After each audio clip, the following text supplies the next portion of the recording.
பரிசுத்த நாமம் மகிமைப்படுவதாக. இந்த நாளிலும் நாம் தியானத்துக்கான வசனம் மத்தேயு 25ஆம் அதிகாரம் 21. நல்லது உத்தமும் உண்மையுள்ள ஊழியக்காரனே, கொஞ்சத்தில் உண்மையுள்ளவனாயிருந்தாய், உன்னை அநேகத்தில் மேல் அதிகாரியாய் வைப்பேன் என்று சொல்லி அந்த எஜமான் அந்த மனுஷனத்திலே சொல்லுகிறார்.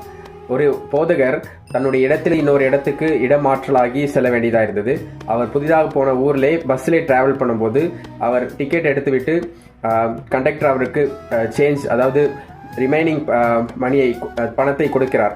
அந்த பணத்திலே பார்த்தீங்கன்னா ஒரு 1 அல்லது 2 ரூபாய் அதிகமாக கொடுத்து விட்டார். இவருக்கு ஒரு யோசனை, ₹1 தானே, ₹2 தானே, விட்டுறலாம், நம்ம கொடுக்காம இருக்கலாம் அப்படின்னு சொல்லி ஒரு யோசனை வந்தது. ஆனாலும் திரும்பவும் அவர் யோசித்தார், இது தவறு, நம்ம அப்படி செய்யக்கூடாது, நம்ம ஒரு ஊழியக்காரர், அதனால நம்ம திரும்ப கொடுத்து விட என்று சொல்லி இறங்கும் போது அந்த கண்டக்டரிடம் கொடுத்து விட்டார். அதுக்கு அந்த கண்டக்டர் சொன்னார், நீங்கள் தான் இந்த ஊருக்கு புதிதாக வந்திருக்கிற ஊழியக்காரரா?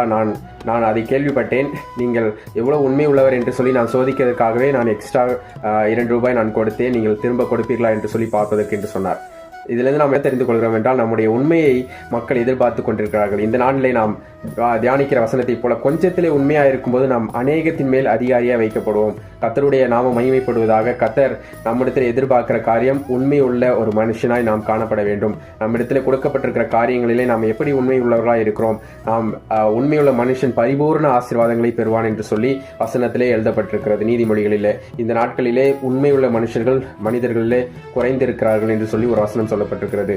நாம் நிறைய மனுஷர்களிடத்திலே உண்மை தன்மை இல்லை, அவர்கள் வெளிப்படை தன்மையாய் நடந்து கொள்வதில்லை. நிறைய மனுஷர்களிடத்திலே அவர்கள் பொய் சொல்லுகிறார்கள், தாங்கள் கணக்கை மாற்றி எழுதிவிடுகிறார்கள், தங்களிடத்தில் ஒப்புவிக்கப்பட்ட பணத்தை அவர்கள் கையாளும் விதம் தவறாய் இருக்கிறது, அவர்கள் ஏமாற்றுகிறார்கள், இது அவர்களுக்கு தெரியாது, மற்றவர்கள் அதை கண்டுகொள்ள மாட்டார்கள் என்று சொல்லி எண்ணுகிறார்கள். ஆனால் தேவன் ஒருவர் உங்களை பார்த்து கொண்டிருக்கிறார், அவருடைய கண்கள் உங்களை நோக்கி கொண்டிருக்கிறது. நீங்களும் நானும் ஆராதிக்கிற தேவன் ஆண்டவராக இயேசு கிறிஸ்து நம்மிடத்தில் எதிர்பார்க்கிற காரியம் உண்மையுள்ள தன்மை.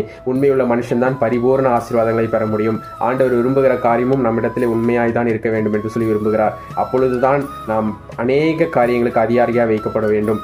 கொஞ்சத்திலே உண்மையாக இருக்கவில்லை என்றால் நீ எப்படி பல காரியங்களுக்கு உண்மையாக இருக்க முடியும் என்று சொல்லி ஆண்டவர் ஒரு இடத்துல கேட்கிறார்.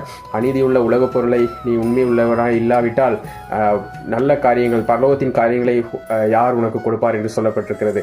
அதுபோல தேவன் நம்மிடத்திலே நம்மை நம்பி ஒரு பொறுப்பை ஒப்படைக்க வேண்டும் என்று சொன்னால், நம்மிடத்தில் கொடுக்கப்பட்டிருக்கிற காரியங்களுக்கு நாம் உண்மையாய் விளங்கும் போது, உண்மையாய் நடக்கும்போது ஆண்டவர் நமக்கு பெரிய காரியங்களை, பொறுப்பை ஆண்டவர் கொடுக்க வல்லவராக இருக்கிறார். ஆண்டவர் ஆசீர்வதிக்க வல்லவராக இருக்கிறார். நீதிமான்களை ஒருபோதும் அவர் தள்ளாட ஓட்டார். நீங்களும் நான் உண்மையாக இருக்கிறதுனால ஏதாவது பாட அனுபவிச்சிருந்தீங்கன்னா இந்த நாளில் ஆண்டவர் உங்களோடு தான் பேசிக் கொண்டிருக்கிறார். உங்களுக்கு ஏற்ற காலத்திலே ஆண்டவர் பலனளிக்கப் போகிறார். கர்த்தர் தாமே உங்களோடு இருந்து உங்களை ஆசீர்வதிப்பாராக. God bless you.